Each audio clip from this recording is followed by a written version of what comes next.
आज Doubtnut app download करें। Doubtnut पर अपने सभी गणित, रसायन विज्ञान, भौतिक विज्ञान और जीव विज्ञान के डाउट्स का करो सफाया। बस प्रश्न की फोटो खींचो, एक ही प्रश्न को क्रॉप करो और तुरंत वीडियो सोल्यूशन पाओ। अभी डाउनलोड करें। हेलो फ्रेंड्स, हमारा प्रश्न है प्रथम अर्धसूत्रीय विभाजन की विभिन्न अवस्थाओं को नामांकित चित्रों द्वारा प्रदर्शित कीजिए। अर्धसूत्रीय विभाजन के महत्व का वर्णन कीजिए। तो दोस्तों, पहले हम देखते हैं अर्धसूत्रीय विभाजन क्या होता है। तो अर्धसूत्रीय विभाजन कोशिका विभाजन की एक ऐसी प्रक्रिया है जिसके फलस्वरूप क्या होता है कि जो हमारी दो संतति रहती है या फिर एक क्या रहती है, एक कोशिका। ठीक है, दो संतति नहीं होती, इसमें एक कोशिका रहती है। इस विभाजन के फलस्वरूप एक कोशिका से चार संतति कोशिका का निर्माण होता है। किसका?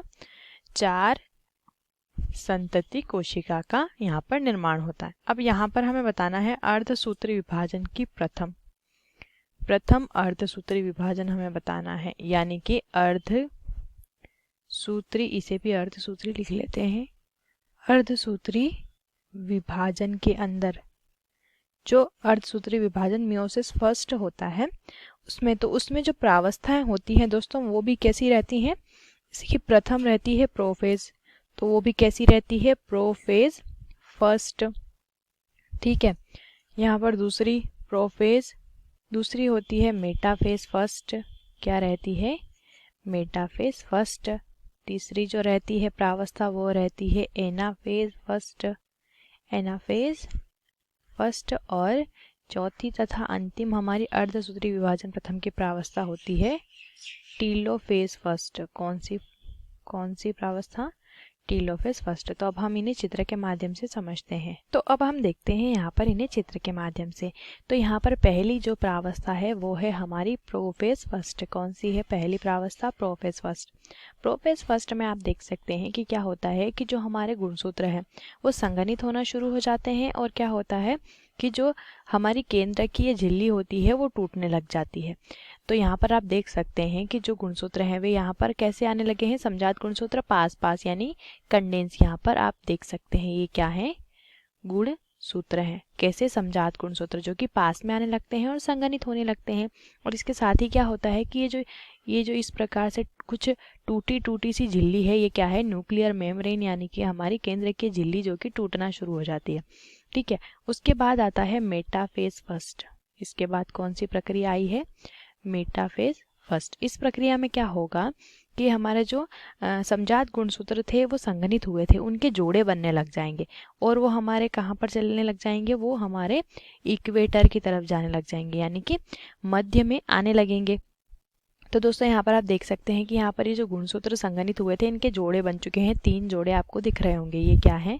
ये गुणसूत्र हैं जिनके जोड़े बन चुके हैं। ठीक है, 3 जोड़े आपको दिख रहे होंगे। उसके बाद क्या होता है? उसके बाद शुरू होती है एनाफेज फर्स्ट की प्रक्रिया। Anaphase first. ठीक है, एनाफेज फर्स्ट के अंदर क्या होता है कि जो समजात गुणसूत्र के जोड़े बने थे वो हमारे क्या करने लगते हैं? विपरीत ध्रुवों की ओर या फिर ध्रुवों की ओर स्पिंडल तंतु के द्वारा गति करने लगते हैं। ये क्या है? स्पिंडल फाइबर है जो कि पीले रंग के हैं, और गुणसूत्र जो है वे ये क्या है? ये ध्रुव है। यहाँ पर ये 2 पोल आपको दिख रहे हैं ध्रुव, इनकी तरफ इस तरीके से, ये इस तरफ और ये इस तरफ, ये जाने लगते हैं। उसके बाद अंतिम प्रक्रिया जो रहती है किसकी? अर्धसूत्री विभाजन प्रथम की टीलोफेज फर्स्ट जो है वो अंतिम चरण रहता है, जिसके अंदर क्या होता है कि जो गुणसूत्र हैं वो हमारे क्या करने लगते हैं? ध्रुव की ओर जाकर एकत्रित होने लगते हैं, और यहाँ पर जो कोशिका द्रव्य है वो विभाजित होने लगता है।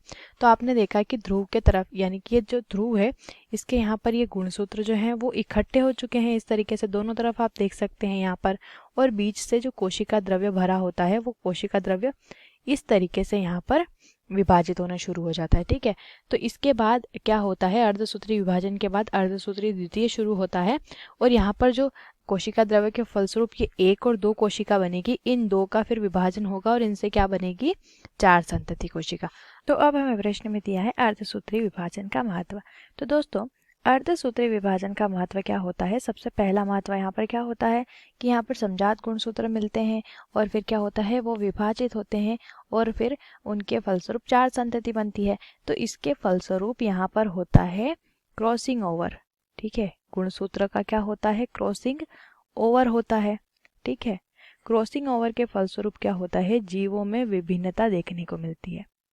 जीवों में क्या आ जाती है, क्रॉसिंग ओवर के फलस्वरूप जीवों में विभिन्नता, जो कि क्या करता है, नए गुण को उत्पन्न करता है। ठीक है, इसके अलावा जब ये नए गुण को उत्पन्न कर रहा है तो इसके साथ साथ हमारा क्या रहता है कि इसमें जो जनक रहते हैं, जनक के गुण भी आते हैं, जिसके फलस्वरूप जो लक्षण रहते हैं उन लक्षणों का स्थायित्व भी बना रहता है। ठीक है, यानी कि एक प्रक्रिया तो क्या होती है कि क्रॉसिंग ओवर होता है जिसके फलस्वरूप जीवों में विभिन्नता आती है, जैसे कि नए गुण उत्पन्न होते हैं, और साथ ही साथ क्या होता है कि जनक के गुण भी यहाँ पर जाते हैं गुणसूत्रों के साथ, जिसके द्वारा लक्षणों का स्थायित्व बना रहता है। तो ये होता है इसका महत्व। आशा करते हैं आपको इस प्रश्न का उत्तर समझ आया होगा। वीडियो को देखने के लिए धन्यवाद। कक्षा 6 से 12वीं से लेकर नीट, IIT, JEE वो एडवांस के लेवल तक 1 करोड़ से ज्यादा छात्रों का भरोसा। आज ही डाउनलोड करें डाउटनेट ऐप या व्हाट्सएप करें अपने सारे डाउट्स 8400 400 400 पर।